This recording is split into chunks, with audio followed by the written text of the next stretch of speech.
too hot in here. It's hot, right? Or is that just me? It's a little warm. It's a little warm, you know. Turn that bitch all the way down. Yeah, you know, it's a little toast. I'm okay though. You're wearing a sweatshirt. That's true. You know, and That's jeans like a psychopath. You're in sweatpants. Yeah, I'm in just as sweatpants. hot. Comfortable. That's true. Comfortable. These pants are comfortable. Warmer but comfort. Warm, not comfort. Extra warm. Right? You need things to keep you cool. Yeah, that's true. What you need. That's You're true. wearing a sweatshirt. Not very cool. T-shirt. Cool. You know, I got to keep my streak alive. Yeah, it's true. That's true. I guess. So I got a shirt that's underneath fair. that's ready for the bonus. Oh, okay. Fair enough. You know, what I like to call a T-shirt compared to a sweatshirt? What? A cold open. Bourbon. Belts. Blockbusters. You are listening to the Triple B Podcast.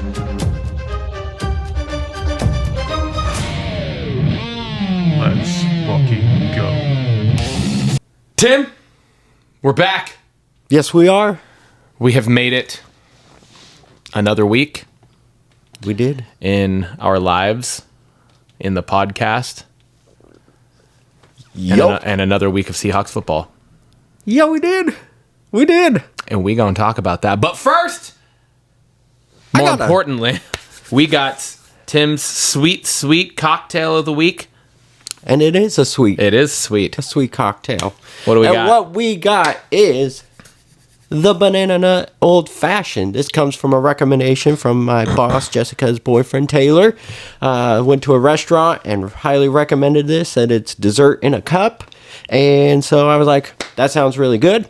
I'm going to make that. And so what we're using is our 2XO bourbon from last week. But with a twist, I infused it with pecans over the week. So that sat in pecans and a vanilla bean for 5 days. And poured it right back into this bottle. We're using that. We use 2 ounces of that. We're using the Gifford's Banane du Brasil liqueur. We used 1.25 ounces of that. And then we used the Nocino walnut bitters or liqueur. Yeah. And we used about 0.75 ounces of that. Mixed it up, topped it off with an ice cube. And that's what we got. We got the banana nut old fashioned here. And it's perfect because it's a morning episode. Yes. It's 9:12 right now. We got the old Rumble happening in a little less than 2 hours, kicking off. And so it's a morning episode, cocktail, and I don't know if you've ever eaten banana bread for breakfast, but I sure have. Great breakfast. Yeah, so I'm very excited about this. Let's give it a try. Go. Cheers. Yeah. Smells like French toast as you're like, you know, inhaling as you're as you're going to take the sip. You breathe it in. It smells like French toast. It's delicious. It hits your tongue. You're like, You know, just that. That's it. It's just that's all it is. I have that same And that's emotion. enough. Yeah. It's so good. The banana is like, I've had banana. This is the first time I've had banana flavored alcohol since what would have been probably like fall of 2014. Okay. Damn. When I long time drank a bottle of 99 bananas out of depression. And oh geez. yeah. And that was a rough one. I don't know if you've ever had 99 bananas or not, but it is a 99 proof banana liqueur. Whew.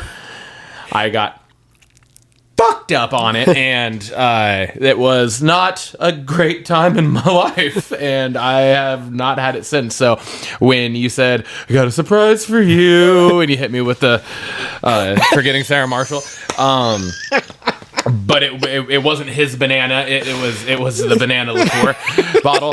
I actually kind of did a in my mouth because of just the memories.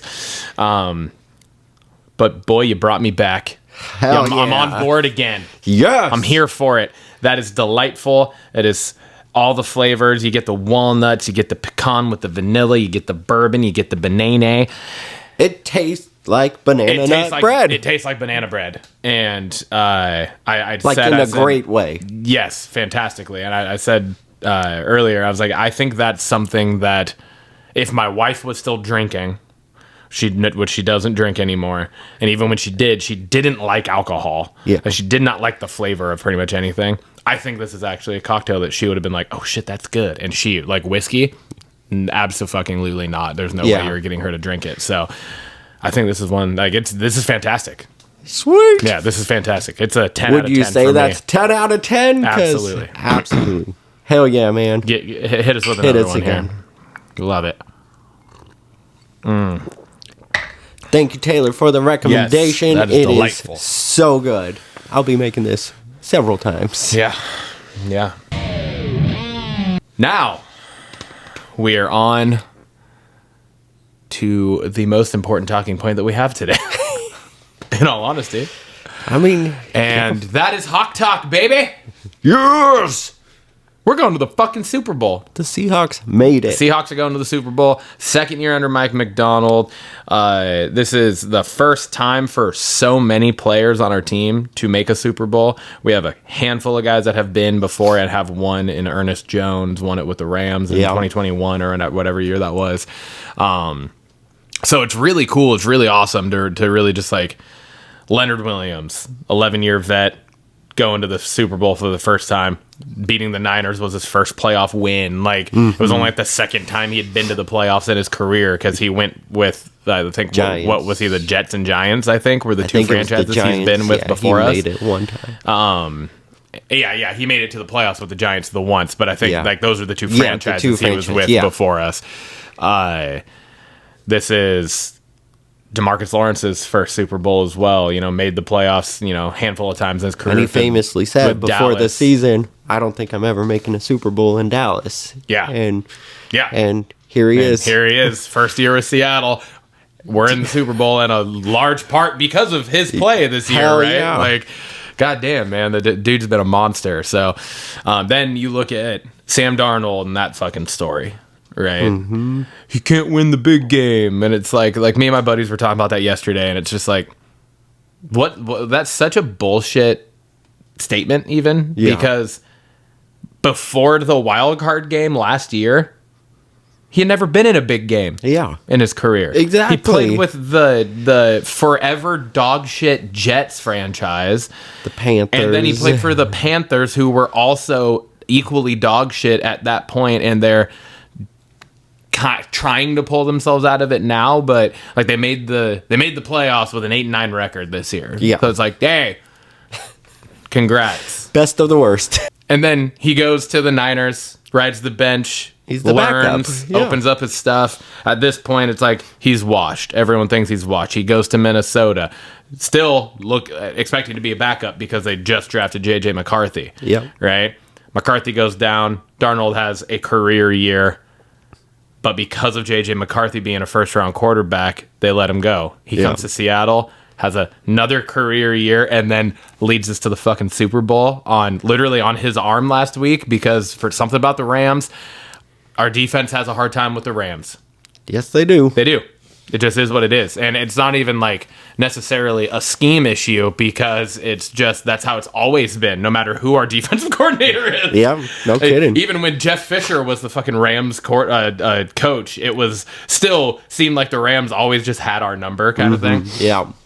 So, yeah, you and it's just like you're looking at these last two seasons of Sam Darnold just completely turning everything around and just like shutting everybody up. Yeah. And yeah, man, I don't know. It's just it's so exciting. Yeah, you have John Schneider, our GM. He's the first GM in the history of the league to lead two teams, like the same team, to the Super Bowl with completely different rosters and coaching staffs. That's wild. There's nobody left, not a single person on our team outside of him and maybe a couple front office people. Yeah. That were here when we went to the Super Bowl in 2014, 2015. Yep. Those two years, right? Yeah, that's crazy. fucking wild. It's fucking wild, man.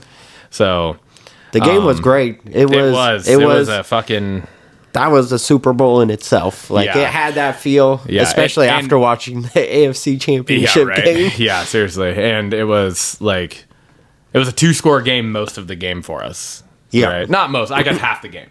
It was a 2-score game for a good portion of half because we went up 2 scores almost immediately after halftime, right? Yeah. Because we drove, stalled, punted, Got the ball punt, right. and we scored on the next play. And that put us up 24-13. Yep. And at that point, it was kind of just like, and we never looked back.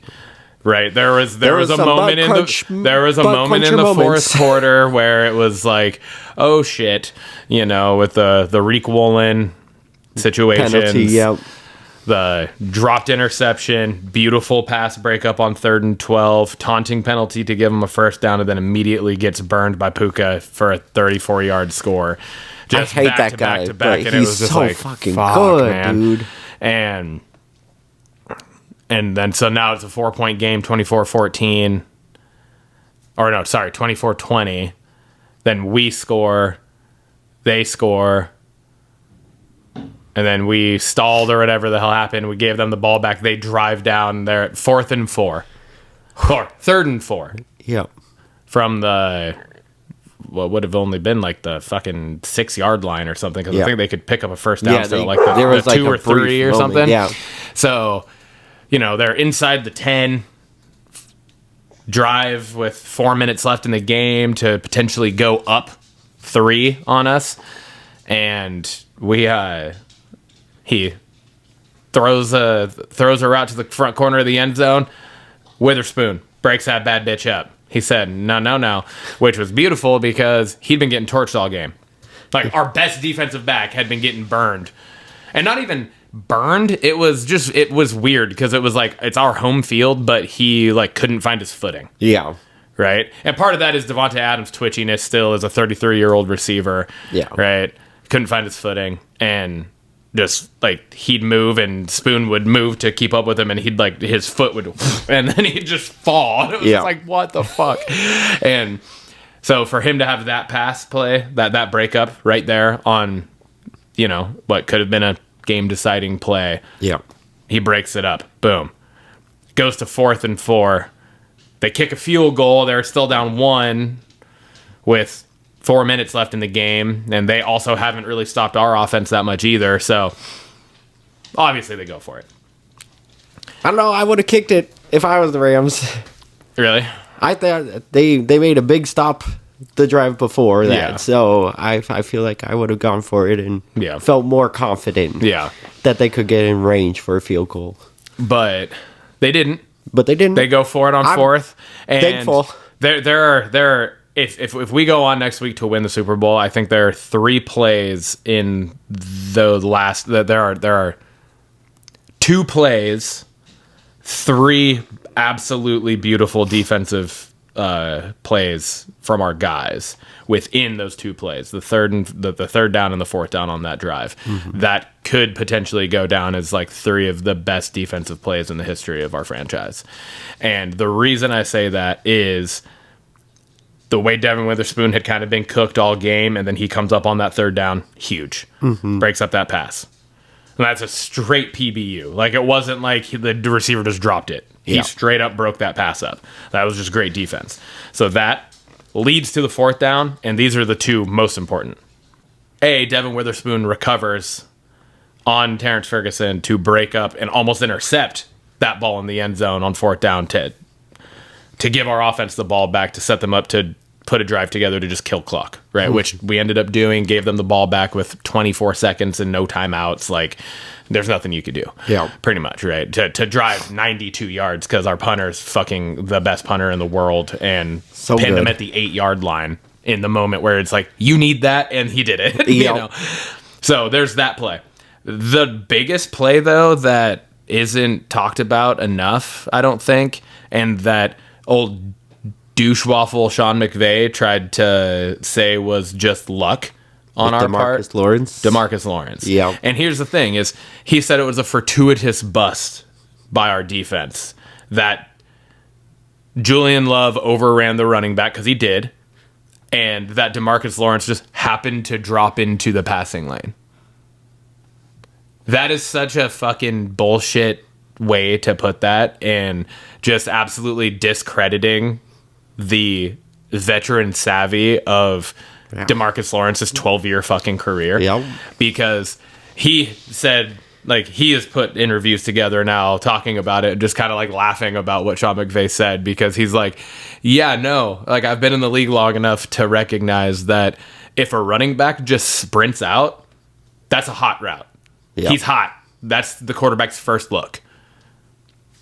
Yeah, he didn't stop for a block. Yeah, at all. Exactly. He didn't, like, usually a running back, if they are going to slip out, they're going to check an edge rusher first to make sure, and then they're going to leak out, you know, to like chip block and then spill. And he just boom straight out of the backfield. And Julian Love is coming off the edge as a rusher, but his responsibility is come off the edge and then peel with it if it happens. Yeah. Well, he came off so hot, and the running back came out so hot that he was beat. And DeMarcus Lawrence saw that and purposefully dropped onto the running back to help his teammate out. Yep. And that ended the game, really. Like, that play ended the game, because that play is what led Stafford then to having, because that was his first look. You watch the play, that's all he's looking at. He's just like, fuck, they covered it.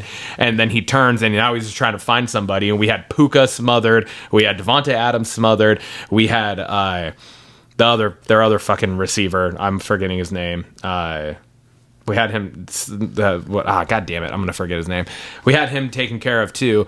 And then Terrence Ferguson running across the back, and Spoon makes a great recovery and gets in front of him and almost picks it to essentially end the game, right? And that was just huge. Like, that was like, that's such a big play that will go under the radar for most people, that because they're just thinking of Devin Witherspoon playing great defense. Yeah. But it's like if DeMarcus Lawrence doesn't have that savvy, we're now playing to try to at least kick a field goal to tie the game. Yeah, exactly. Because that's a walk-in touchdown. Yeah. For that running back, like, hands down. Right. So just crazy. It's crazy the big moments the defense finally pulled off at the end, because it was punch for punch up until that we rose to the occasion. And not only that, but our offense, cooked. dude. Like, Sam Darnold outplaying the league MVP in Matt Stafford.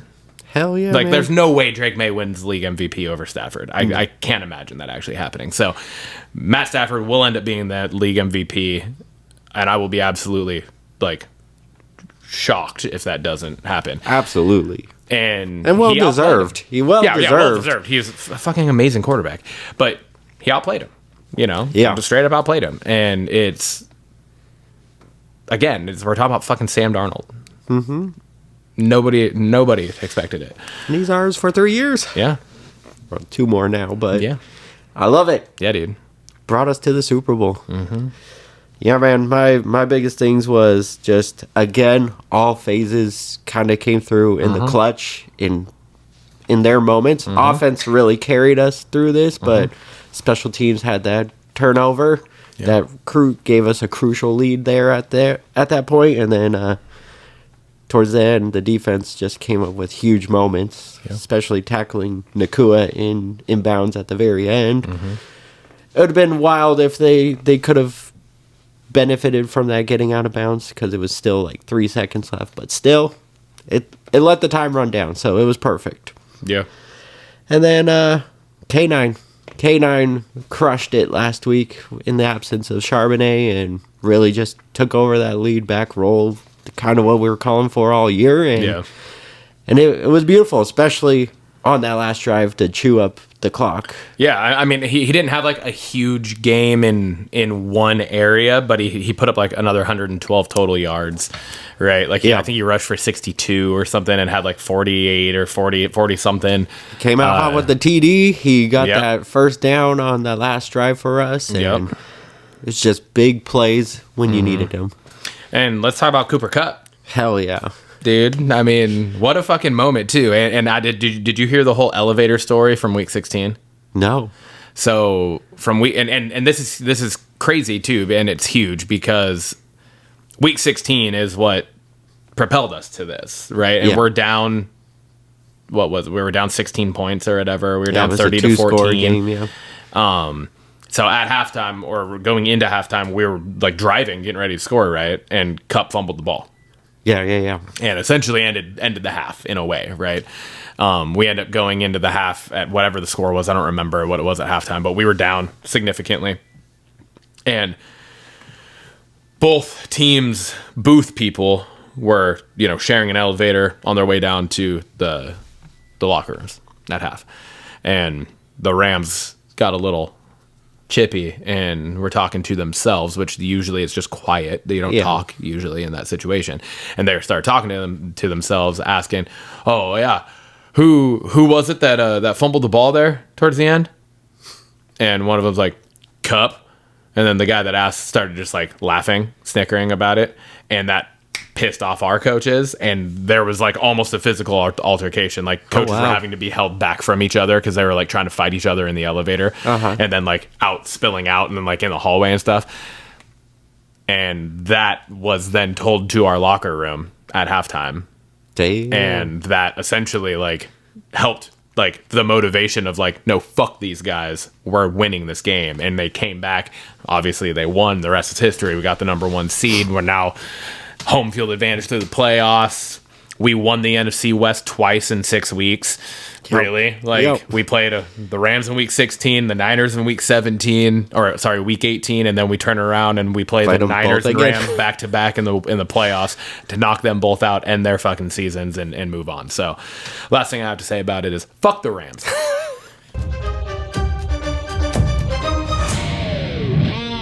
Bringing us on over to belts.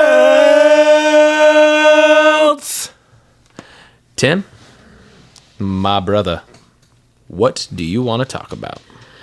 I'm going to talk about Monday Night Raw.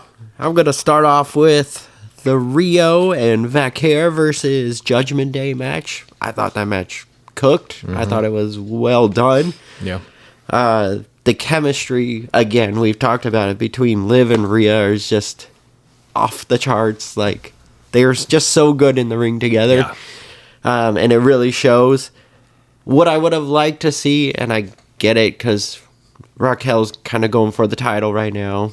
The other are going for the tag, so it makes sense. But I wish we started seeing a little more Judgment Day drama going on, because I feel like that's where we're heading with that. But it just didn't come during that match.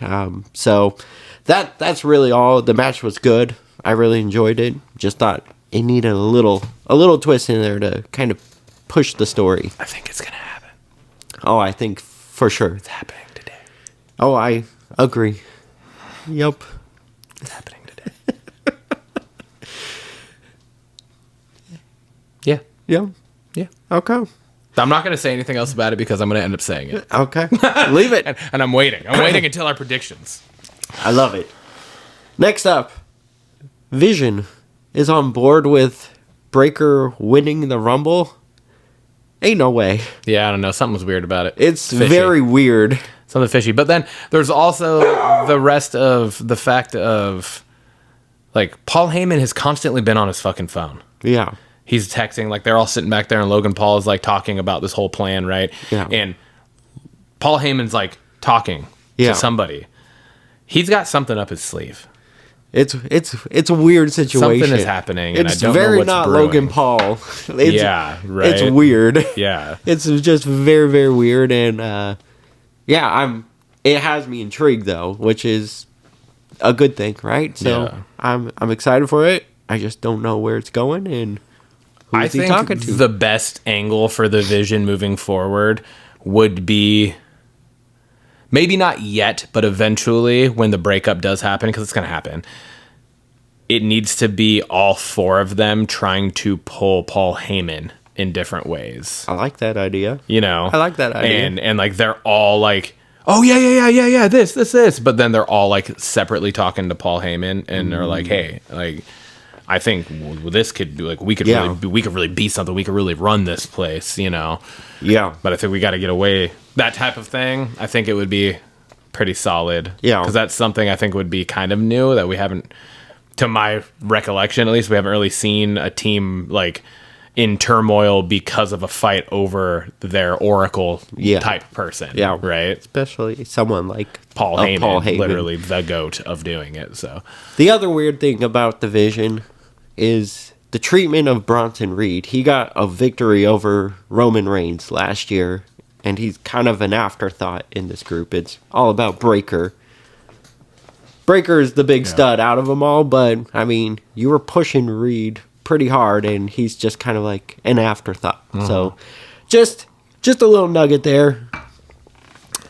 But also, getting a win over Roman Reigns at this point isn't as big as it could have been. True, but he's still treated as big as ever. As big as it would have been 2 years ago. For sure. You know what I mean? Yeah, like, I agree. It's just not. He's not like he couldn't even come on to TV to declare that he's in the Royal Rumble. But he did kind of throw WWE under the bus on the Pat McAfee show. I didn't see this. So I saw Brock on the.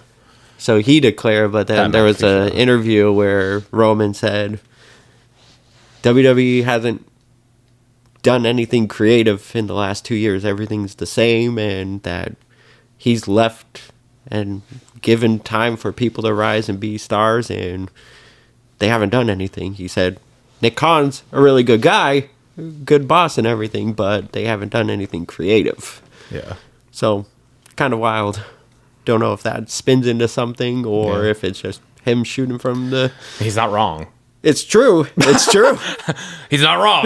That's 100% true. I think he's just saying what the fans are all thinking, too. Yeah. So.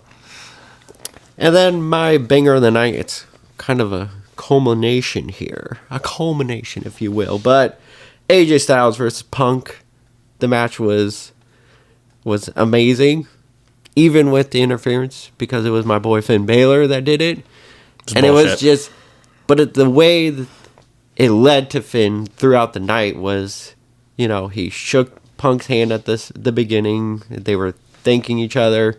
Liv gets in his ear, starts chirping at him, and he starts thinking, and then he ends the match, and then he wants to be in the Rumble. Pierce is saying, no, it's already filled up. It's giving Finn legs to walk and give him story to do something after the title shot last week. So I thought that was really well done. And then the match between AJ Styles and Punk, it's what I wanted. I hope this isn't just another get it done before he retires. So we'll see. I agree with most everything you said outside of the actual interference in the match. I think that's it's the same bullshit that we see regularly. It doesn't matter who the fuck it is. It's lazy fucking writing. It's bullshit creative. You could have achieved the exact same thing by letting the match have a clean finish and then him attack both of them afterwards. I think that would have almost even been more pushing of Finn than interfering in the match, because that makes no fucking sense. You're attacking Punk. You just left him. You helped him keep the championship. It makes no fucking sense. There is absolutely zero logic in that at all. And so it's wait until after the match plays out and then just attack both of them to show you don't give a shit and this is where you're at. Yeah. Like, all you did was help Punk just retain. How does that make any fucking sense? Maybe he thinks Punk is the easier target to beat and not AJ. I don't know. It still doesn't make sense. All you're doing is just wasting phenomenal matches. Yeah. That's all you're doing. Yeah. And then we got it on back-to-back fucking go-home episodes. We got the exact same thing. It's lazy. Yeah. It is lazy writing. It's bullshit. And they do it every week. That's the thing. Like, how many times have we bitched about it? You're literally only not bitching about this because it's Finn Balor. That's the only reason. Yeah. You would be so pissed if this was anyone else in this situation. But that's why I said my boy Finn. But so it's equally bullshit, regardless of who it is. It's the same shit that we're seeing every fucking week. And this goes to kind of prove Roman's point. The creative team in WWE is fucking lazy right now. Yeah. And I think it's so frustrating to watch when you're literally on the edge of your seat because this match is fucking killer. And then for no reason, makes zero sense, Finn Balor just slides in the ring and just attacks them. Yeah. It just ends the match. It's like fucking, it has more fucking meaning and purpose if you wait until after the match is over. Wait until the match ends, and then end the show that way. Yeah. With Finn Balor standing tall. But let the fucking fan base at least get the finale of this match. Yeah. I get it. I get your point. I still thought it was good for my boy Finn. I think But it could have been equally good for the fans, for AJ and CM Punk, and for Finn if you do it correctly. That's what I'm arguing. Yeah. I'm not saying it's not good for Finn. Yeah, I think it is good for Finn, but I think it could have been even better for Finn if you wait. Yeah. Let the match play out. Let the fans have the actual euphoria of this holy shit, amazing fucking match. The first time in WWE that they go one-on-one. Yeah. And they put on a killer match in their late 40s Yeah. to then not even end. Yep. And that's how it's like, let it fucking play out and then do the attack. Yeah. Do the attack after CM Punk just fucking went through a battle. If he wins and then attack him. Yeah. That's more heelish than interfering in the fucking match and letting him keep the title. Yeah. Right? Like let him win and be like trying to pay kudos and then you attack both of them. That's like more disrespectful, I think. Yeah. And I don't know. It's just I'm frustrated with WWE right now. Yeah. I get In a you. lot of different ways. I get you. All right. Well, that brings you over to SmackDown. What do you SmackDown. got for that? My first thing is if they don't keep Truth's balls going in storylines, that would be devastating. That's true. That's true. I'm excited to watch Unreal Season 2. I haven't started it yet. I'm excited to watch it because I know that there's at least one episode, if not a couple episode arc, maybe even, I don't know. But that focuses on the R-Truth situation from this last year where he got let go and then the fans and the superstars alike were all like, what the fuck is happening? You guys can't do this. You need to bring him back. Yeah. And then they did bring him back because he is that beloved by the fan base and by the superstars, right? Like they all fucking love him. And it doesn't matter if you ever actually push him to do anything legit, which I think they should. I think it would be really fucking cool to see fucking 50-year-old R-Truth who can still fucking do everything in the ring just as good as he ever did because he's almost never been in the situation to injure himself. That's true. That's right? true. Like, he's just as fresh as ever because he's never been given these long pushes or runs in the bright lights, you know? Yeah. It would be so fucking dope to have him be in a main title picture, all this, like, just fucking luck into it. Like, he just happens to win Money in the Bank or something would be fucking that would amazing. be so it would good. be so fucking cool. And, That would be so good. But the whole balls thing is just comedic relief, much accepted. Yes. On a 3-hour SmackDown that since they went back to 3 hours has pretty much felt like they don't know what the fuck they're doing, but they didn't know what the fuck they were doing on 2-hour shows either. So it just seems like a shit show. And so it's like having a moment in the middle of it to be able to just fucking laugh because R-Truth is a fucking stand-up comedian. Yeah. Is fantastic. That's true. I mean, SmackDown has been real rough going to this 3-hour form and and no, I agree. I think all those moments are gold with Truth. My next thing is Royal Bliss is too fucking good together. They really are. Alexa Bliss and Charlotte Flair, like this was a like unforeseen match made in heaven. I hope, because I know they're like alluding to it, I hope they don't like break up at the Royal Rumble today. No.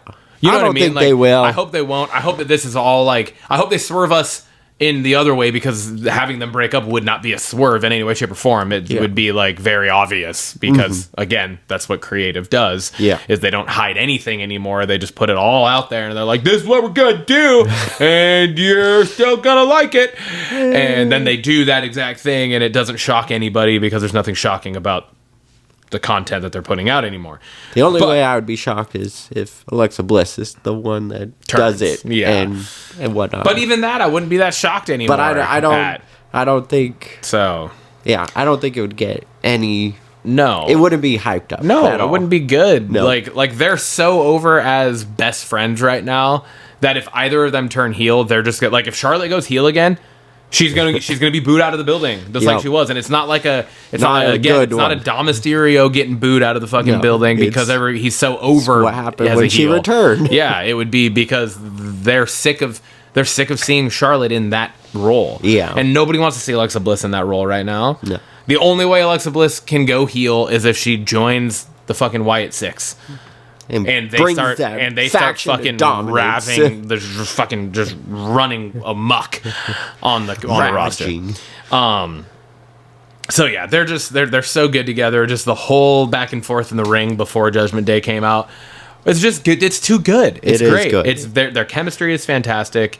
It's another spot of comedy relief, but well done. Yes, very well done. Yeah, it's not over the top. Yes, it's just well done. Yeah. I wrote the main event was close to being my banger, actually. Oh, okay. I thought it was fantastic. I thought the setup for it was done really well. I really liked the Cody comes out and is talking about the Rumble, blah blah blah. He mentions the 2 times. He says no one else in the field has this experience, and then Orton's music hits, and I like the last thing he said was also don't forget. You're not the only one that has won the Rumble twice. Yeah, because I think they are now the only 2 that will be in the Rumble that have won it. I believe so. Yeah. Oh no, Brock's won it twice, hasn't he? Oh yeah. Brock Lesnar won it twice, right? So I think they're the only 3 then, because I don't think Roman's only won it once in 2015, right? The 2015 he won it. Yeah. But anyways, look at me pulling a date out. But he's been the final 2 numerous times. So many times. Like, shockingly, with how fucking pushed he was over the last decade, that he was only the runner-up on all of those occasions. I thought he would have won 10 by now. Yeah, I know. But yeah, so... And then you get Jay coming out, and then obviously Sammy, who is, like, Saudi is... huge for him. Yeah. Is it because of the Israeli roots that he has? Like, why is he so big in Saudi Arabia? Yeah, he got some. It's Israel. Yeah. And then obviously you hear Paul Heyman's voice, and that like actually caught me off guard. I wasn't expecting that at all. So I thought that whole setup for it was really well done, and that they all 4 just go immediately from like kind of butting heads with each other in the ring and to kind of talking shit to each other, but like also as comrades, right? But then they come out and they're all 4 like, no, fuck these dudes. Like, we're all homies for tonight. Like, fuck these guys. And I love that. Yeah. And then the match itself, I thought was actually really fucking good. I did. I thought it was really well done. It was entertaining. You're watching it. You're seeing all the spots get hit. I really thought the spot of Cody getting his ass beat and then dodging one move after another to eventually lead to him finally getting the hot tag was actually really cool. That was really I thought cool. That was really well done. I don't feel like that's usually how it's usually like a fight off and then a reversal of a move and then they are able to get to the hot tag, but this was literally like them all one after another going for a high risk type or running move where they like jump and land on him, some time of splash or senton or elbow drop or something, and he just moves out of the way, and then they're like, oh fucking the tag, and then the other guy comes and tries to do the same thing and he rolls out of the way, and then Bronson Reed gets in and he runs over, he takes 2 of them off the apron, and then he runs back and tries to do his running little senton splash thing, and Cody moves and it was just like, oh fuck, that was awesome. That was really good. Obviously it was really good until we got the exact same outcome that we got on Raw, which is the same outcome that we seem to be getting in all of these big matches over the last few months, which is just somebody coming in because no one can take a loss. Yeah, because nobody in a fucking 8-man tag match, nobody can take an L. Are you fucking kidding me? You have to have Drew McIntyre come out and interfere again. The only one that couldn't afford a loss in that match is Sammy. That's the only person in it, because A Royal Rumble is not a pinning submission. And Sammy could have afforded. Sammy totally could have took the L there. That's true. I think Sammy's the one that makes the most sense to take into the L story. there. Yeah. Because instead of having Drew come out and attack him and just DQ an entire 8-man tag match, have Drew come out when Sammy's hot. He knocks everybody down off the apron. He's getting ready to hit the haluva kick. The ref, for whatever reason, gets distracted. Something happens. He trips him up into a spear, or he hits the fucking claymore, and he ends up costing Sammy to take the pinfall. Yeah. That is more fucking driving of storyline. We're up for hire. Yeah, like, I don't understand the thought of, just have him come out and ruin everything. That's gonna push everything. No, that doesn't do jack shit. And if anything, then you have Braun fucking get the pinfall going into the Royal Rumble, who is the person that they're propping up as the Vision. Like, all of the Vision people are saying, oh, we're gonna have Braun Breaker win the Rumble. Yeah. Paul Heyman's talking him up. The other guys don't want Braun to win it. Braun gets the pinfall. It sets him up. Yeah. Fuck! Makes no sense. It's bullshit. Fuck you, WWE creative. You're ruining my life. I also did not like how Braun was the last one standing. Like, I thought the moment Cody and Sammy holding the title was cool ending to the show, but then Braun spears him at the end. But that, again, that pushes the whole narrative of what I was just saying. But you could have done it that way. You could have done it in a lot better of a fucking way. True. You totally could have done it in a much better way than the way that it actually happened. True. Because it's like, you have Drew attack him and causes the disqualification, but then Sammy gets the upper hand anyways. Yeah. And then you have the random Jacob comes out. Which is, I thought that was cool. well, yeah, it was cool, but like, what is this leading to? Yeah. It's going to lead to a triple threat match. But that means now you're building this and you're just bypassing Sami Zayn. True. Yeah. Sami Zayn's an afterthought right now because of the way everything's going. Yeah. So I can see that. My banger of the night, Carmelo. Mello again. He's back in it. He's back at the banger. Ray Phoenix. That match was So good. phenomenal. And here's the thing with the shit that we kind of did just give SmackDown. The creative decisions on SmackDown have been very questionable for a long time now, but especially since they went back to the 3 hours at the beginning of the month. And it just seems like the shows are very like clinky and there's not really a good flow to them. I feel like it's very drawn out. Yeah, that too. I will give them last night. The matches were really good. Yeah. I thought all around the matches were really good. Miz and Ilya, great match. The tag match, the Royal Bliss and the Judgment Day, phenomenal match as well. Fraxium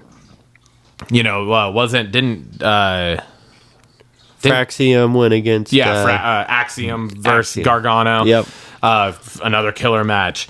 The ending to that, super cool. I thought like that was a really good face play of getting the mask back. Yeah. Right. He rips the other mask off, forgetting that was really cool. Yeah, it was really. I thought that was really well done.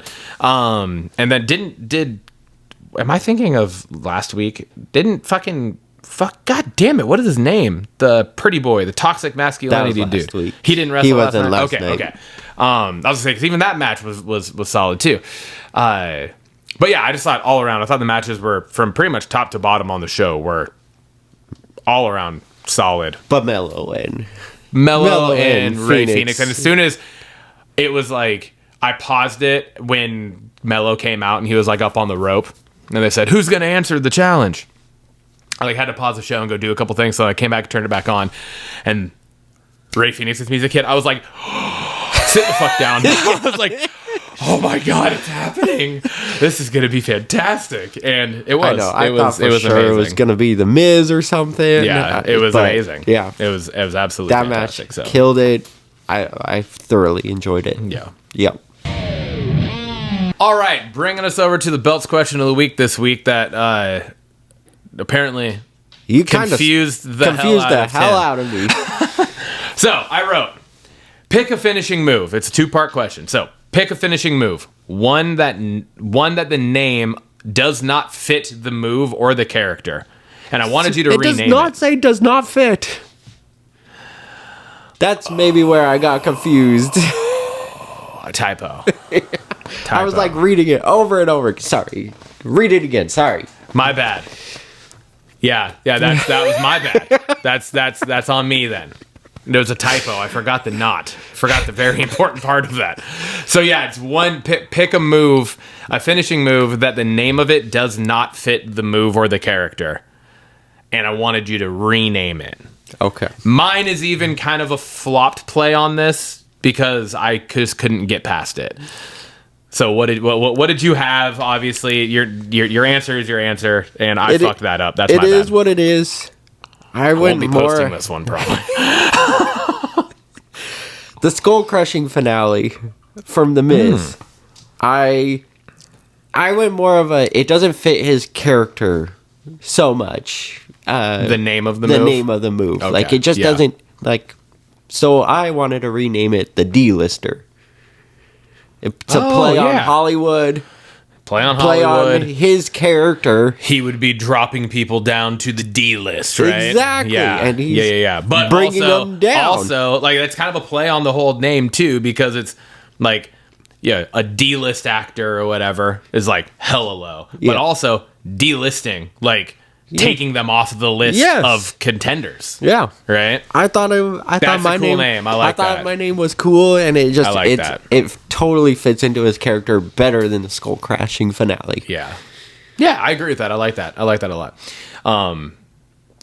Mine ended up being after I actually texted you like the example of what I said. Yeah, because then I couldn't get it out of my fucking mind. And I was just like, I can't. So I was like, I'm actually kind of tweaking my own question here in a way. Like my answer is kind of tweaking it. It's a play off of it, I guess. Not really tweaking it. I'm not renaming Liv's move. Uh-huh. I want the name to be on a different move. Okay, so kind of the same idea. Yeah. Just instead of it renaming, I'm removing it. I'm rebranding or to a different move, I guess. So, Oblivion. The name is fucking phenomenal. It's fantastic. It's her name in the middle of it. The word Oblivion is like... That's a finale. Exactly. I like it. It's perfect. It's great for a finishing move. The move itself is fucking trash. Yeah. It is not devastating at all. The setup for it is so fucking terrible. The amount of people who can actually sell the move are Rhea Ripley and Stephanie Vecchio. Yeah. I think that's really the only two people that we've seen that have actually like full blown eaten it well. Yeah. I want the fucking like torture rack kind of flipping power bomb thing that she's done before into a pin. Yeah. We've talked about it where I'm like, that should be her fucking finisher, where like she goes up for like, I forget what, it's not a torture rack. Yeah. But it's where like she does the almost like she's gonna go for like a inverted head scissors, right? But she like wraps around the arm and like both arms, but she's sideways across their back. Yeah. And then she has flipped them into kind of like a crucifix bomb. Yeah, kind of thing. Yeah. It's just such a dope move, and it goes straight into a pin, which I think, personally, most of the time, the finishing moves that go straight into a pin tend to be some of the most devastating-looking moves. Yeah. The Batista Bomb. Yep. Arguably one of the most devastating moves of all time. Yeah. Right? And then you have the spears or the gores or the sweet chin musics type of things where like people can just like hit it and fall into the pin, right? And those are equally devastating. Then you have the other ones that aren't necessarily falling into pins that are still RKO, stunner, stuff like that. Yeah. But you could quickly get to the pin. Yeah. Yes. I think like a move that is devastating looking but doesn't fit that bill is like the F5. Yeah. Right, because the name fits the move perfectly, because that's one that I like thought about too. The name, it's F5. It's Cyclone, right? It's a tornado categorically. And that's the look of the move. He's doing the whole spinning flail, looks devastating, but you're landing on your back with them landing on their stomach, and then you typically bouncing away from you. Yeah. It just takes time for you now to get to the pin. Anyways, got off on a little tangent. Yeah. But I think Oblivion should be the name of a different move. Yeah. One that actually hits and is like, oh yeah, you know? Yeah. And one that you can actually kind of hit out of nowhere, because she could hit that. You know, she could reverse a fucking clothesline and just get up in it and hit it real quick, and it, you know, that could end it. Oblivion has such a stupid fucking setup because it has to be done on the ropes. Yeah, that it's obvious when it's coming, and it's just for it to even be like a finisher, like you have to do it quickly, and most of the time it's just hard to do for both of them. I feel like it's just. It has all the potential to be a cool move. And if it's not going to be done quickly, like the Sweet Chin Music. Yeah. That was a drawn out fucking finish, but that is a build of a like finale. Yeah. Right? That is like a climax of a move. Yeah. Because you're getting the fucking tuning up the band and then the chattering feet, and then he fucking hits it, and sometimes he missed, you know, sometimes they ducked it. Oblivion is not that setup. It's set up to be a quick hitter, but it cannot possibly be a quick hitter. Yeah. Yeah. So what you're saying? We could talk about on it later. Okay. Yeah. Part 2 of the question is, I also wanted us to look at one finishing move that can't be touched because the name fits the move too well. Like, it's just too perfect of a fucking move. There could be levels to this as to why it's just too good. So, what was the one you picked? Twist of Fate. It's just too good of a fucking name. It fits the Hardy Boys so well. You twist. It's the finale of the match. So I thought that move cannot be touched. You know what's funny is I also thought of that one, but I thought of that one for both questions. Oh, really? Only because, again, I love the name, but I feel like that name fits the Whisper in the Wind move so much better. Yeah. I agree. Like, Twist of Fate, like, True. Fate, you're, like, diving. Yeah. And then the twist is he's literally twisting and flipping. Yeah. I was like, damn, that could have been a much better. And then you have the actual Twist of Fate move, which is a fucking awesome cutter. Yeah. Right. So I like that too. But anyways, no. But I do love that. It's like there's only 2 moves I think that name could fit, and it's both of those. Yeah. Yeah. And then I did pick one current move just so that it wasn't ever. It's not retired, but very close. So I have From the Heavens Frog Splash from Montez Ford. Yeah. The bro gets. He gets so 35 feet in the fucking air. I think it just fits so well with the move. Does. That's fair. That's very fair. Yeah. I also have 2. I have one older one and one current one. So I like that you did that. Thinking the same here. Though my actual answer, the runner up is like the current one. The actual answer that was like kind of led me to this is the Stone Cold Stunner. Yeah. The name fits the move so well because it is a quick, out of nowhere, stuns you move. Like he can just hit it out of the fucking blue.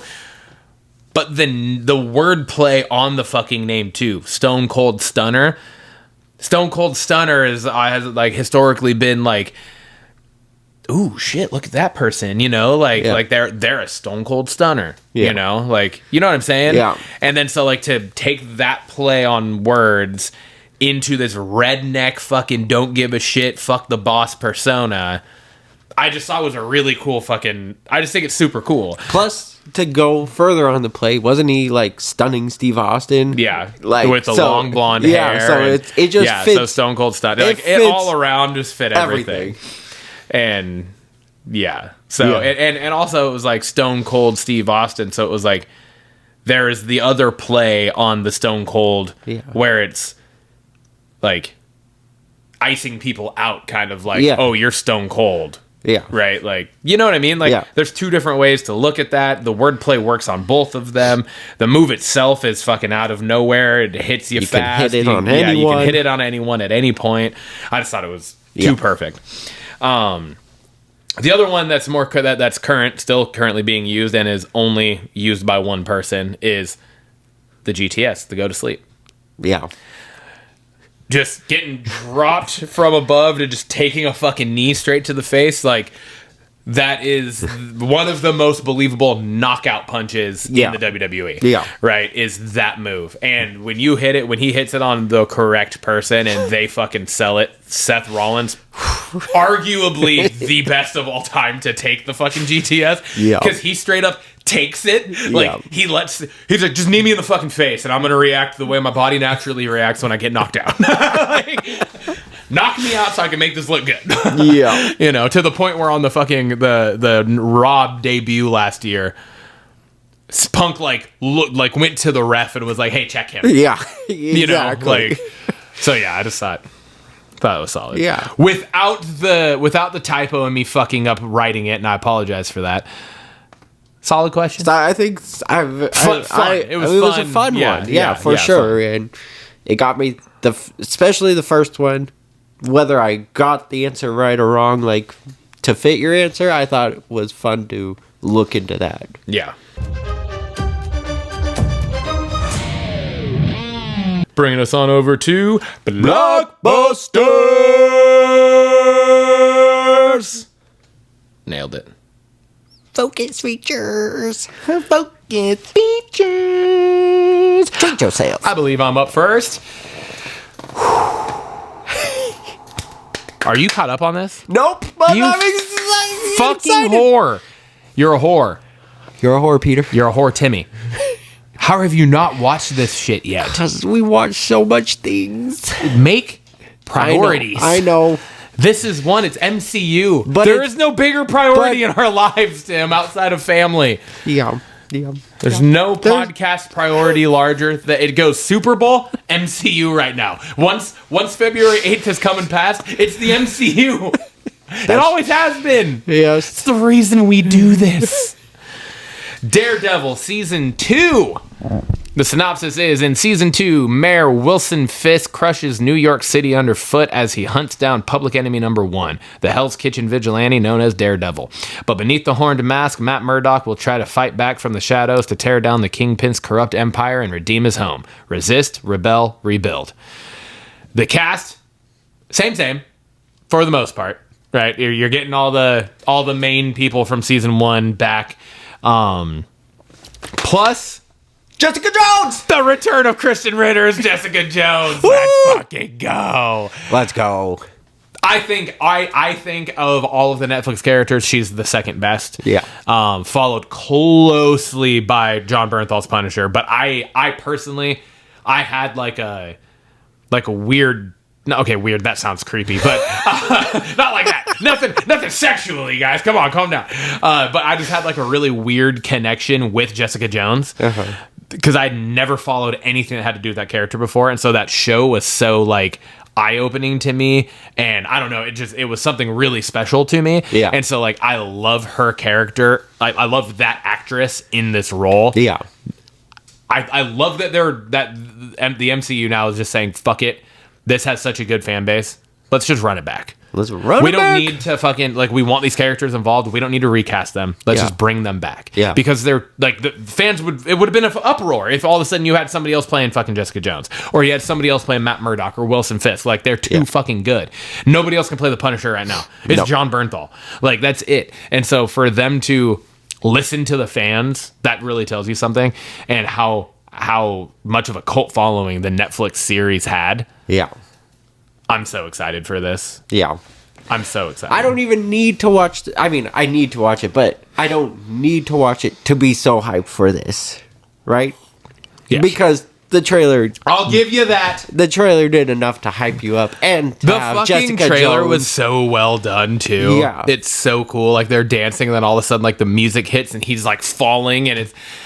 And did it go definitely- like animated in part? Yeah, Like with the parts of it kind of seem like it, Kingpin? but like you'll see. I feel like it's not. Did I miss? Is that part of season 1? So, like the first episode of season 1, there was part of it where I was like, "What the fuck is this?" Like at the very beginning of it, I'm like, "What is going on?" Like this is shot interestingly and kind of animated, like looking, and Okay. you're like, "What?" But it's not like animated. It's just like It kind of is animated. I don't know. Gotcha, It's yeah. really hard to No. explain. I don't know the terminology I had to for watch it. that part in the But- trailer over and over, and I was like, "What is going on?" It is weird, but then it cuts and it goes to like normal fucking footage, and that's how I was like, oh fuck, they're kind of bringing that back in this trailer. Yeah. And I don't know this for sure, but to me the whole like beginning of him and Karen dancing and stuff, I feel like it felt like it was like a dream sequence. Kind Gotcha. of. Yeah. I don't know if that is or not. I have no idea. But that's what it felt like. Yeah. And that's why I was like, oh, that's really fucking well done and really cool. If that is what it is, because then like he starts falling, which would be like a dream sequence turning to a nightmare type thing before you wake up. Yeah. Right? Like I thought it was really well done. I just thought it was super cool. Yeah. And then, how uncomfortable is it to see Matt Murdock smiling right before he's about to beat the shit out of you? Yeah, right. that was badass. Hi. It was like a Jack Nicholson thing. Like, Yeah. Hey, Johnny's home. You know, like So cool. or And then, here's Johnny, I guess is what it was. But yeah. whatever. And then just the closing, like the blackout of Daredevil lettering was so cool. Yeah, where it says "Are evil." Yeah. Yeah, So cool. So cool. yeah, Really hyped for it. yeah. It looks I will really get on good. it. I you promise. need to. I dude. will. Like you really do. You need to. Like you have until March 24th. Yeah. To watch Yeah, I got season. plenty of time. To watch the Netflix show and this. Yup. You have 4 seasons of Daredevil to watch in 2 months, essentially. Let's get it done. Here's mine. DTF St. Louis. Synopsis: a darkly comedic tale of 3 middle-aged individuals entangled in a love triangle leading to one's untimely demise. Cast is Jason Bateman, David Harbour, and Linda Cardellini. Release date is March 1st, 2026, and it's going to be on HBO Max. This is a limited series. What'd you think?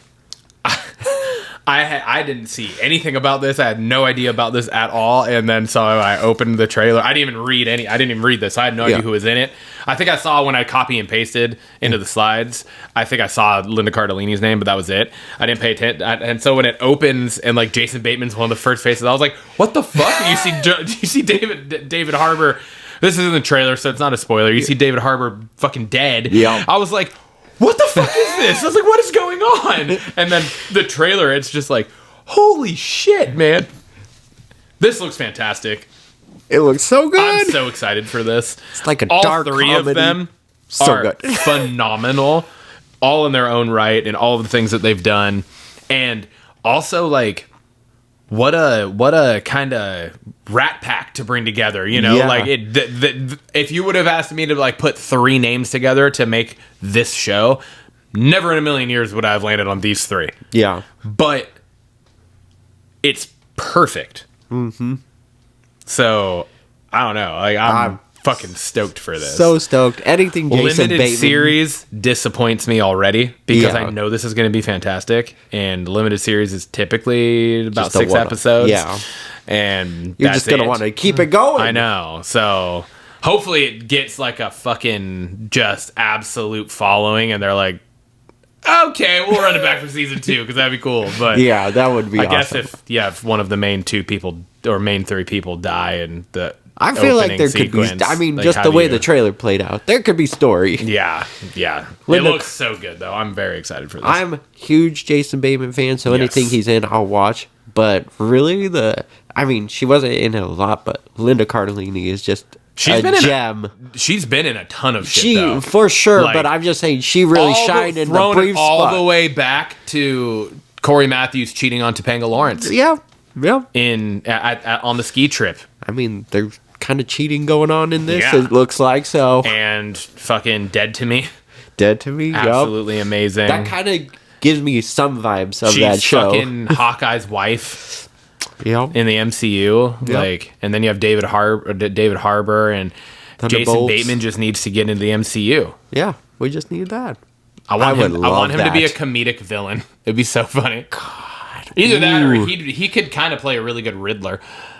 That would But be we already- good. But I guess in the new DCU version they haven't done Riddler because I haven't done Batman yet. That would be solid. But That said, really excited for yeah, DTF this St. looks Louis. fucking awesome. What's in the news? in the news? We got some news here. We got a new trailer for the Super Mario Galaxy movie, and if this one didn't just smack fans right in the smacker and make you start drooling, I don't know. Because we get our first not live action, but you know what I mean. We get our first movie action view of Yoshi. Hell yeah, man. With the kind of alluding to him with what was it, the egg or whatever at the end of the first one. I forget exactly what it was. You like knew he was going to be in it, but now we get him in the trailer. Fuck yeah. Let's go. And you even get the scene of Luigi in the Yoshi costume next to Yoshi. Yeah. I just love that how much of the game lore they're just bringing into all of this is so fucking phenomenal. I was going to say the same thing. Just watching this trailer, I had a big smile on my face because it brings all that video game lore into this trailer. Like, I think they did this one really well. The more they release, the more hyped I get up for this. Yeah.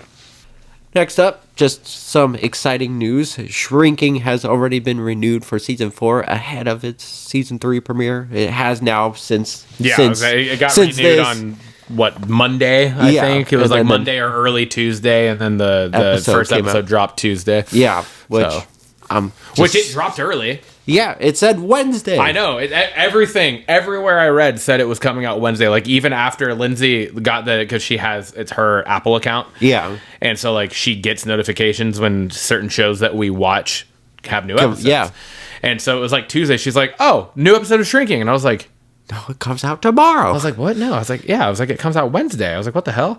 And then I was like looking it up because she was putting Lainey down. So I was like looking it up. And then when she walked out, she's like, did you get it ready? And I was like, everything I'm reading says it comes out tomorrow. I was like, I don't know what's happening. So I was like, I'll open Apple Plus and see. And I was like, sure as shit, it's out right now. Fuck yeah. And next up, got a Dolly. This looks like a fun new twist on the slasher. The Texas Chainsaw Massacre is really what it kind of reminds me of. Isn't it from that world? I don't know if that's it's from literally it. Like that's what it said. I think it was just saying it's like relatable to that. Dude, I swear it said. I swear it said that it was like the newest chapter in the world of Texas Chainsaw Massacre or something like that. But the fucking trailer. And it looks like it would be. Yeah. 100%. Holy shit. It looks fucking awesome. It looks awesome. Yeah. And it looks awesome. It looks like it's like the exact same fucking detail and lighting and tone of the chains of like this 1978 or whatever, 1974 or whenever the fuck it came out, Texas Chainsaw Massacre movie. Like it looks like it's shot on like a vintage style camera or something too, and just creepy little person dressed up as dolls, a doll. dude. Fucking nothing's much creepier than dolls. True. Annabelle, Chucky, this bullshit. Like fuck. Then we get Sean William Scott in it. Or maybe, I don't know how long, but he's in it. It doesn't look like it's going to be super long. But if it is in the world of Texas Chainsaw Massacre, they do also like to egg things on. True. So who knows? Very true. Looks like a wild one. I'm so here for it. This is definitely one that I will watch. Yeah. And it looks great. Like it looked really good. This is like slasher style, and I love slashers. So yeah. Yep. And then we got some news. We got our Triple B Memoriam back. The great Catherine O'Hara passes away at the age of 71. This one hurts. This one hits deep. I'm not one to try to rank people dying. But this one. This is the worst one. And we've covered a lot since we've been doing this show. Yeah. And we didn't cover the one I'm about to compare it to, but I feel like in general, like to me personally, with the connection that I had to the characters that Catherine O'Hara played, this is the worst one since Alan Rickman. Yeah. For me. And then before that was Robin Williams. Mm-hmm. Like, pretty much in that order. Yeah. This was shocking.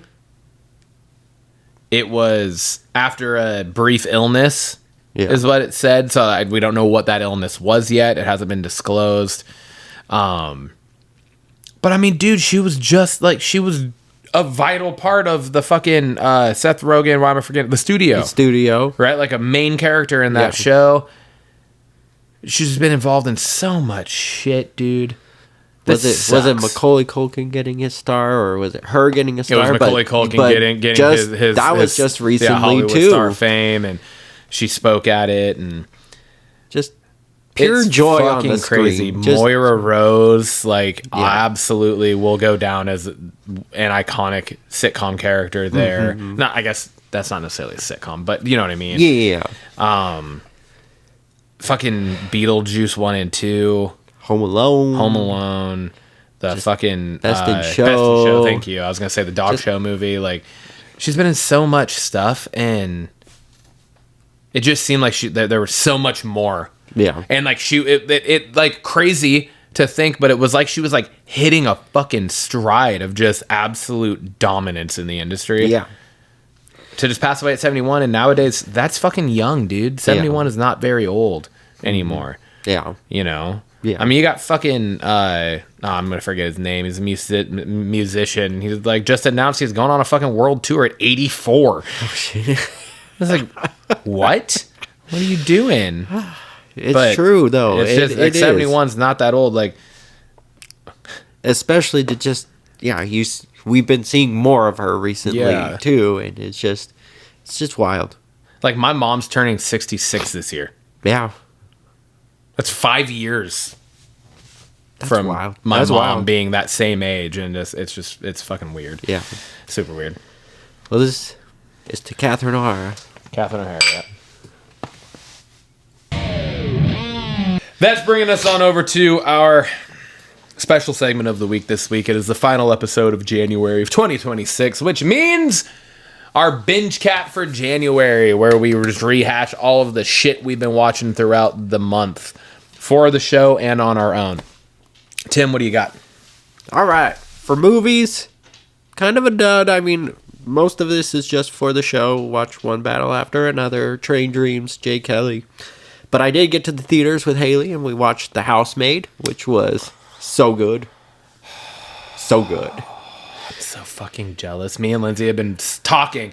Like, every time we drive on Highway 18, we're like, God, we need to fucking, we need a movie date. Yeah. But we have to, it's a whole thing. So we have to get a babysitter and everything. So I'm like, realistically, I know it was just announced.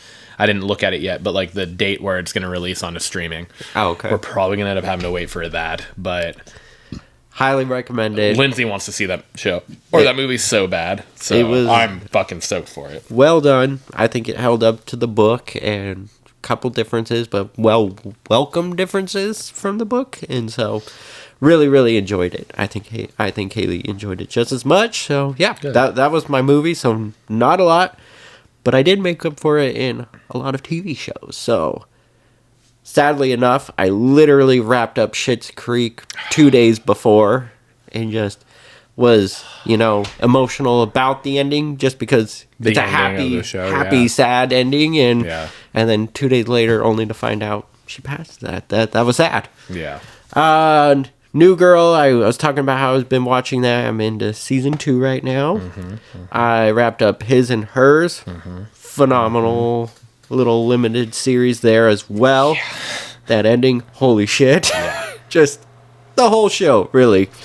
Fear Factor is back with Johnny Knoxville as host, and I've been watching that show me and Haley watched together. I started Memory of a Killer, has Patrick Dempsey, and 2 episodes in, and I'm enjoying it so far. My only complaint about it is the endings are very abrupt, but oh really? It's a weird ending to each episode, but at least after episode 1, you have episode 2 to go into. Felt very abrupt for episode 2 to not have a third, so, but it gets me intrigued for the next one. I'm enjoying it so far. Watched all of Shrinking this month and caught up on the newest episode of season 3. It's gonna be a tearjerker season again. I can tell. Oh yeah. Especially with the ending of that episode. Let's see. I'm 1 season, 4 episodes into season 2 of Stranger Things. I'm finally... Wait, how far? I've finished season 1, 4 episodes into season 2. 4 episodes into season 2. Okay, gotcha. Absolutely loving it. I get the hype behind the show. Don't know why I didn't start it sooner. It's really good. It's fucking phenomenal. Fucking awesome. It's amazing, yeah. And it's straight. It's nerd. Oh yeah, That's what it is. Just So straight up. it's perfect for us. Yeah, Yeah. It's so good, and it hits those so well. Yeah. Oh, I can't yes. wait to keep watching it. Absolutely. Yeah, it's so good, dude. And then I'm counting it just because it's on top of what we already watched, but all of AEW and NXT, watched all of that. Last year was the first year I watched literally every episode, Dynamite, Collision, the pay-per-views, all of NXT, and then all of the WWE as well. So it was a full year of wrestling last year. Well, you're continuing You're it on. fucking slacking. Why? I'm TNA. not. Fucking watch TNA, you bitch. It's Come on. It's a, Add to it. I will probably. What do you got on your Bingecap? I had quite a bit of shows, didn't I? I'm literally the same. I am looking at my movies. I didn't watch a single movie out of our You watched Sing. podcast. I saw your snap. You watched Sing. I did watch Sing. I forget about those. That's a daily thing. It's just a part. It's a soundtrack of my life, which I'm okay with because those movies are fantastic. So yeah, Sing 1 and 2. That's fair. Sing 1 and 2. Frozen regularly. Train Dreams. Jay Kelly. One battle after another. Those are really the only movies outside of any of the other stuff that I watched this month. But a bunch of shows, yeah. So we rewatched seasons 1 and 2 of Shrinking, and we started season 3. Shows So good. it's fucking amazing. I started and finished The Last Frontier. Oh yeah. You were telling me how good that was. Yes, watch that too. It's Kev. fucking great. His and Hers also started and finished it. Again, amazing limited series. Really fucking, depending on the situation in your life, really can fucking eat at you. Yes, for sure. Like Lindsay was like into it with me also until it got to a certain point, and then she literally went and she was crying in the shower. Wow. Yeah. Because of one of the specific episodes, which I'm sure you know what I'm talking about. Yeah. And it's just like, now that we're parents, certain things are a lot fucking, like, they're harder to watch. And it's weird because, like, you hear people say that and you're like, oh, whatever. Yeah. But now it's because, like, my fucking coworkers are all like, oh, we can't fucking watch that shit anymore. Yeah. And I'm like, I'll still watch the stuff. Like, this one didn't mess me up like Train Dreams did. Train Dreams fucked me up. Yeah. Train Dreams fucked me up for like 2 weeks. Because it took you 2 weeks to watch. No, I'm just kidding. This didn't, like, I watched it. It didn't, like, make me emotional or anything, but I can see why it can or how it can. For sure. I started Wonder Man. Okay. I'm hearing really positive things about it. I've only seen the first episode. I'm in. Yeah. I like it. I think it's the first episode, really well done, I thought. Without, like, really alluding to or even giving all that much away, I think it's really good so far. So I'm excited for that. Still working my way through Happy Face. Yeah. It's one that I just kind of like. I really enjoy this show. But I really do, like, when I'm watching it, I'm like fucking hooked on it. But it's also one where I'm like easily finding myself watching other things and then being like, oh, what do I have to watch? Oh yeah, I come back to it. Yeah. Kind of thing. Yeah, no, I agree. So I don't think it's necessarily like a hit on the show at all. I just feel like there's we watch so much shit that it sometimes makes it hard. Yep. I started Free Burt. Oh, okay, yeah. I can't wait to watch that one. It's fine. It's funny. It's like what I would expect from Burt Kreischer. So yeah. It's right down that lane. I wouldn't necessarily say that it's like, it's not, I don't think it's going to like win any awards. Yeah. You know, where some of the other stuff that we have will be an award talk. Yeah. Like, I don't think this is going to win any awards, but I think it's like the perfect re-intro to like stupid comedy stuff. Yeah. So that's it. Nice. Yeah. That's what I got. Nice. Pretty solid on the shows. Yeah. Both of us, yeah. Hell yeah. It was a long month. Blockbusters question of the week. I pose this.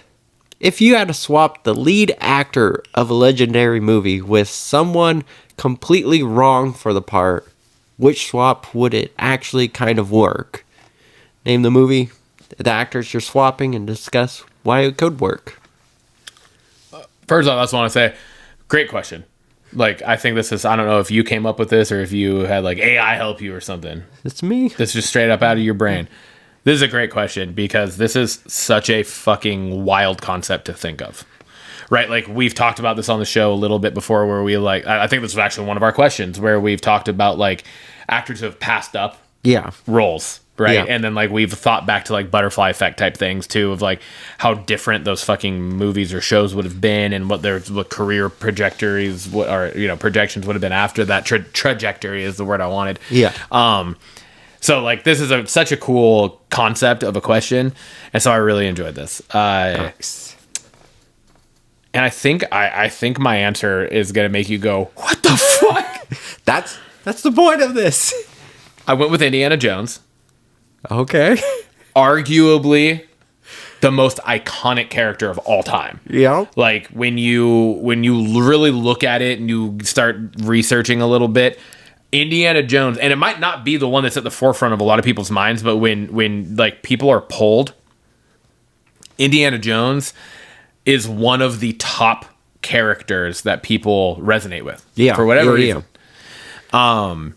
So I went with Indiana Jones. I Obviously, love it. I already love it. famously portrayed by Harrison Ford. Yeah. And I love the tag on here of swap the lead actor with someone who's totally wrong for the part, but could still work, argue why it could still work. And I love that. So Indiana Jones, Robin Williams. Ooh. Yeah. This is what I wrote. I said it would have been a totally different type of role for him, obviously. I said no one has ever seen Robin Williams in this type of like hero in this regard type of role, right? It was Mrs. always more of Doubtfire, like, help is on the way. help is on the way, dear. It's so funny. I say that every time we're gaming, on Fridays. Like anytime, like last night we were playing Battlefield 6, and Jason goes down, and I'm help is on the way, dear. I run over to him and pick him up. But anyway, We digress. yeah. But in all honesty, like he is seen more as like the family man type of hero in that regard, right? Where it's RV, Yeah. right? Yeah.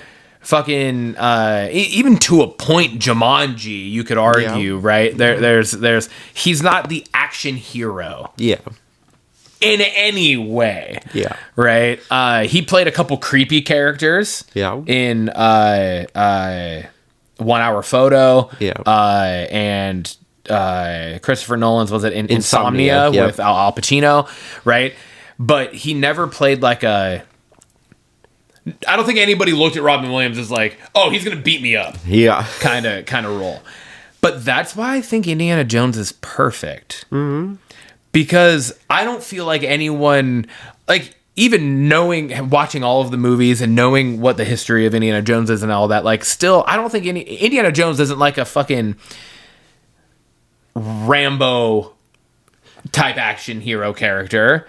I think a lot of it is like luck. Yeah. Like luck a is dumb the word. luck kind of Dumb thing. luck. And that fits. Quirky. And this is what I wrote. So I said there's a quirkiness to the role of Indiana Jones that I think Robin Williams could have really easily pulled off. He already has the professor part down. Yeah.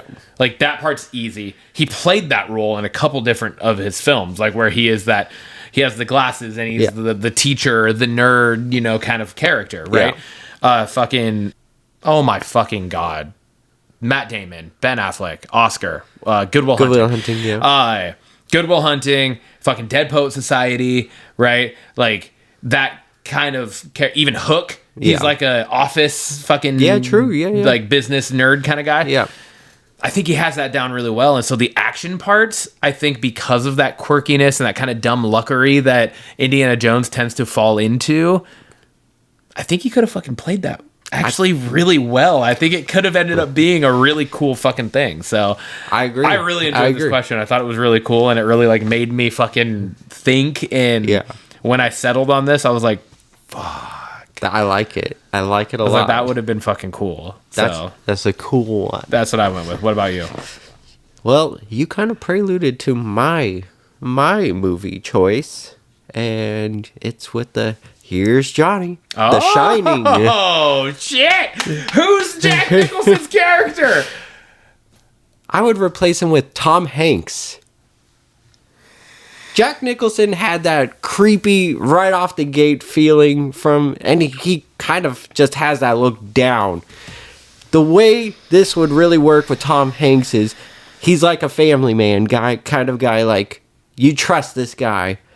To watch him delve to the depths that dude, you're fucking Torrance right goes would be super creepy. To get to that point where he's like, here's Johnny, would be such a wild ride down the rabbit hole. It would be so utterly shocking. Yeah. Because you're right. Like, watching Jack Nicholson do that was still, like, in and of itself, it was shocking the way that the whole story plays out. But that is something that you're like, oh, like this fits. It's fitting of Jack Nicholson. To pull a family man.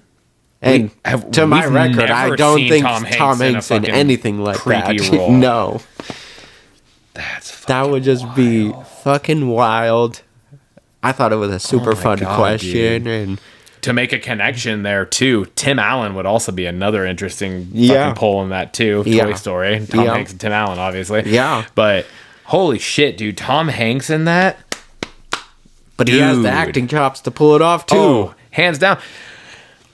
I mean, fucking arguably better. Yeah. Yeah. I think dude, I think it could have been a good pull. That's such a good question, dude. Yeah. That's awesome. That's one of my favorite questions we've had on here. That was really good. I really enjoyed that one. Episode 87, my dude. 87. Bam. Cheers.